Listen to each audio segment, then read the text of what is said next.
राधे राधे दोस्तों, मेरे YouTube channel पर आपका हार्दिक स्वागत है।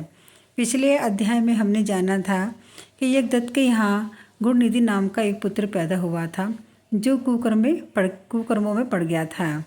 भगवान शिव की कृपा से उसे अगले जन्म में राजा बनने का वरदान प्राप्त हुआ था। अब इससे आगे की कथा का हम श्रवण करेंगे। अगर आप मेरे चैनल पर नए हैं तो मेरे चैनल को सब्सक्राइब करें। कथा सुनने से पहले अगर आप कथा सुन रही हैं तो इसे बीच में ना छोड़ें, क्योंकि बीच में छोड़ने से का कोई फल नहीं मिलता है। इसे पूरी अवश्य सुनें। चलिए अब इससे आगे की कथा का शुभारंभ करते हैं। ब्रह्मा जी ने नारद जी से कहा, अब तुम मेरे मानस पुत्र पुल सत्य का हाल सुनो। मेरे पहले पदम कल्प में मेरे मानस पुत्र पुल सत्य से विशर्वा का जन्म हुआ था, जिसके यहाँ एक वे श्रवण नाम का पुत्र हुआ था, जिसने भगवान श्री सदाशिव का उग्र तप किया। उसके उग्र तप को देखकर भगवान शंकर ने प्रकट होकर उसको साक्षात दर्शन दिए। भगवान श्री शंकर को देखकर वे श्रवण ने कहा, प्रभु, आपके अपरिमित तेज को देखकर मेरे नेत्र अपने आप बंद होते जा रहे हैं, अतः मुझको इतनी सामर्थ्य दीजिए जिससे कि मैं आपके चरणों के दर्शन कर सकूं। यह वे श्रवण यज्ञदत्त का पुत्र गुणनिधि ही था। भगवान सदाशिव ने गुणनिधि की भक्तिपूर्ण बात सुनकर उसके मस्तक पर हाथ फेरा। प्रभु की कृपा भरा हाथ फेरने के साथ ही गुणनिधि में दिव्य तेज का अवलोकन करने की शक्ति आ गई। उसने भगवान श्री सदाशिव के साथ भगवती शिवा को देखा तो वह सोचने लगा कि यह गुणवंती और रूपवती स्त्री कौन है जो अकारण ही गुण के मन में मोहित करती है। यह बड़ी सौभाग्यवती है जो भगवान शिव के इतने निकट रहती है। इसके माता पिता भी धन्य हैं जिन्होंने ऐसी रूपवती कन्या को जन्म दिया है। इस प्रकार बार बार विचार करते हुए राजा वी श्रवण ने भगवती शिवा को कुदृष्टि से देखा। पार्वती जी को कुदृष्टि से देखते ही उसका बायां नेत्र फूट गया। भगवती शिवा ने भगवान श्री सदाशिव से कहा, यह कैसा तपस्वी और भक्त है जो मुझको पाप दृष्टि से देखता है।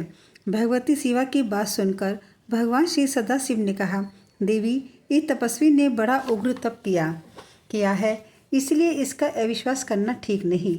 यह तुम्हारा पुत्र है, अतः यह तुम्हें पाप दृष्टि से नहीं देख सकता, अपितु यह तो तुम्हारी तपस्या की सराहना कर रहा था, अतः मैं इसे निधियों का स्वामी बनाऊंगा। यह वसुओं का ईश्वर होगा। इतना कहकर भगवान सदाशिव ने वे श्रवण से कहा, वत्स, तुम क्या चाहते हो? जो इच्छा हो सो वर मांगो। मेरे आशीर्वाद से तुम वसुओं के स्वामी होंगे। इसके पश्चात हम तुम दोनों मित्र रूप में कैलाश पर जाकर निवास करेंगे। अब तुम भगवती शिवा के चरणों में नतमस्तक होकर क्षमा की याचना करो। यह तुम पर दया करके मानसिक पाप से मुक्त कर देंगी। इसके पश्चात उन्होंने भगवती शिवा से कहा, देवी तपस्वी, अब इस अंकज पुत्र पर प्रसन्न हो। भगवान सदाशिव की बात सुनकर शिवा ने अपना क्रोध शांत किया और कहा, हे पुत्र, अब तुम मेरे पुत्र हुए। शिव की भांति मैं भी तुम पर दयालु हूँ। अब से तुम्हारा नाम कुबेर होगा। तुम्हारा स्थापित किया हुआ यह शिवलिंग सिद्धियों को देने वाला होगा और पूजन करने से पापों को नष्ट करके मोक्ष को देने वाला होगा। फिर भगवान श्री सदाशिव जी ने वैश्वेश्वर नामक स्थान में गुणनिधि का वे श्रवण को कुबेर बनाकर प्रवेश करा दिया और स्वयं उसकी अलकापुरी नामक महानगरी के समीप ही अपना कैलाश नामक स्थान नियुक्त किया। वे श्रवण को वरदान प्रदान करके भगवती शिवा के साथ भगवान श्री सदाशिव अंतर्धान हो गए। भगवान सदाशिव की कृपा से वह अनंत धन रत्नों के स्वामी हुए और अलकापुरी का राज्य प्राप्त करके सिंह मित्र के नाम से प्रसिद्ध हुए। हे नारद, गुणनिधि की कथा मैंने तुमको विस्तार पूर्वक सुनाई है, जो सदा आनंद ही देने वाली है और तनिक चेष्टा से महान आनंद देने वाली है। गुणनिधि के समान पापी भी इच्छा से भूखा रहने पर शिवरात्रि का व्रत करने वाला समझा गया है। भगवान श्री सदाशिव के बराबर भला और कौन दयालु होगा। भगवान श्री सदाशिव कुबेर को वरदान देकर जब अपने लोक में वापस पहुँचे तो विचार करने लगे कि मनुष्य की भलाई के लिए क्या काम करें। उन्होंने निर्णय किया कि मित्र बनकर उनके पास रहें, किंतु वहाँ मैं किस रूप में निवास करूं? यदि मैं अपना ब्रह्मावय शरीर त्याग कर किसी अन्य शरीर में निवास करूं तो कुबेर दोनों शरीरों में भेद और देत भाव समझने लगेगा। अतः मुझे अपने इसी नाम और शक्ति से वहाँ जाकर निवास करना चाहिए और कुबेर के कामों में उसकी सहायता करनी चाहिए। मैंने तथा शिवा ने अभी तक कोई अवतार धारण नहीं किया है। अब हम दोनों स्वयं वहाँ चलकर योग का साधन करेंगे और अपने भक्तों को मुक्ति और आनंद प्रदान करेंगे। उसी स्थान से शिवा भी अवतार धारण करेगी और संसार के नियमानुसार मेरी पत्नी होंगी। ऐसा विचार कर वहाँ से चलने का निश्चय करके भगवान सदाशिव ने अपना डमरू बजाया। डमरू के सबसे तीनों लोकों में झंकार हो उठी। अब शब्द को सुनते ही त्रिलोकीवासी आश्चर्य में पड़कर उस ओर चल पड़े। भगवान विष्णु गरुड़ पर और हंस पर चढ़कर चला और सनकादिक मुनि, सिद्धि, देवता, वेद, धर्म, साप इत्यादि चारों तरफ से चल पड़े। श्री सदाशिव के वह गण जो हर समय नशे में धुत रहते थे, सभी उसी की ओर चल पड़े। चलने वालों के मन में नाना प्रकार के विचार उठ रहे थे। कोई सोचता था कि श्री सदाशिव ने डमरू क्यों बजाया है, आज किसका भाग्य उदय होने वाला है। एक तरह से हमारा भी परम सौभाग्य है कि भगवान सदाशिव के दर्शन होंगे। इस तरह सोचकर सब लोग भगवान श्री सदाशिव की शरण में पहुँचे और उनको दंडवत करके हाथ जोड़कर उनके सम्मुख खड़े हो गए। भगवान श्री सदाशिव ने श्री विष्णु का हाथ पकड़कर अपने दाईं ओर बिठाया और मुझे बाईं ओर बिठाया। इसके पश्चात उन्होंने सभी आने वालों को उचित स्थान दिया और सबका कुशल मंगल पूछा और सबका यथायोग्य सम्मान किया। इसके पश्चात उन्होंने अपनी इच्छा सब प्रकट की और कैलाश पर चलने का विचार प्रकट किया, क्योंकि वह कुबेर से वचन कर आए थे कि उन्होंने उसकी आशा को पूर्ण करना था। यह विचार कर फिर श्री सदाशिव चले तो उनके साथ सब लोग उठ खड़े हुए। नंद और सुनंद के साथ श्री विष्णु जी उठ खड़े हुए और 33 करोड़ देवताओं के साथ देवराज इंद्र भी उठ खड़े हुए।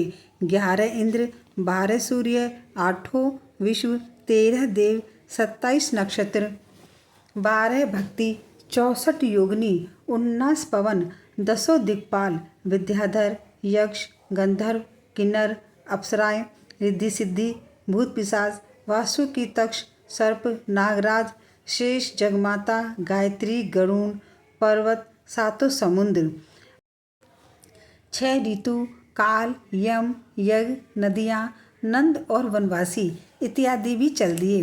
हे नारद, अब सेना के विषय में सुनो। कर्ण नामक गण के साथ 1 करोड़ सेना, केके नामक गण के साथ 10 करोड़ सेना, विकृत नामक गण के साथ 8 करोड़ सेना, प्रियत्रक के साथ 9 करोड़, विक्टानन के साथ भी 9 करोड़, जालक के साथ 12 करोड़, दुंदवी के साथ 14 करोड़, कुंदक 10 सहस्त्र सेना नायक, कंपन 8 करोड़ सेना के साथ, विष्टम भी 8 करोड़ के साथ, इनके अतिरिक्त गणपति, सनकादिक आदि 10 करोड़ सेना के साथ, नंदीगण 12 करोड़। इनके अतिरिक्त और भी बहुत से सेनापति थे। शिवगणों में ताल केतु, सौदन, पंचदूत, भयानक लंकेश, संवर्तक और भृंगी इत्यादि अपने साथ 1,000 भूत लिए हुए थे और 10 करोड़ भूत और भी थे। लाकांत, दैत्यांत, दीप और आसन देवताओं के परम प्रिय एक ही रूप वाले 64,000 थे। उनके शरीर का प्रकाश करोड़ों सूर्यों के समान था। उनको देखकर मैं और श्री विष्णु भी आश्चर्य में पड़ गए। भगवान सदाशिव की विशाल सेना देखकर चारों तरफ जय जयकार होने लगी। तब भगवान शिव नंदी पर सवार हो गए। उनके दाएं और बाईं ओर मैं और श्री विष्णु जी अपनी अपनी सवारियों पर सवार होकर चले। ऐरावत हाथी पर सवार होकर इंद्र तथा अन्य देवगण भी अपनी अपनी सवारियों पर चढ़कर उनके साथ चले। हजारों ओर आनंद ही आनंद था। भगवान शंकर जी का ध्यान रखते हुए चलने लगे। मार्ग में सब स्थानों पर श्री शिव जी का पूजन होता था और उन्हें तरह तरह की भेंट मिलती थी। चलते चलते जब सब लोग अलकापुरी के समीप पहुँचे तो श्री कुबेर जी साजबाज सहित भगवान सदाशिव का स्वागत करने के लिए और यथाविधि अतिथियों का सत्कार करने तथा भोजन की व्यवस्था करने के लिए अपनी पुरी को गए और यथा योग्य प्रबंध करके वापस आए। भोजन इत्यादि करवाने के पश्चात उनका यथाविधि पूजन किया और उनके चरणों में गिर गई। भगवान सदाशिव ने उनको उठाकर अपने कंठ लगाया और उनका हाथ पकड़ा और वहाँ से आगे चले। तो दोस्तों, इस अध्याय का यहीं पर ही समापन होता है। आगे की कथा को जानने के लिए मेरे चैनल पर बने रहें। अगर आप नए हैं तो मेरे चैनल को सब्सक्राइब करना नहीं भूलें और मेरी वीडियो को लाइक करें और उसको शेयर करें। ओम नमः शिवाय। भगवान शिव की कृपा आप सब पर हमेशा बनी रहे। राधे राधे।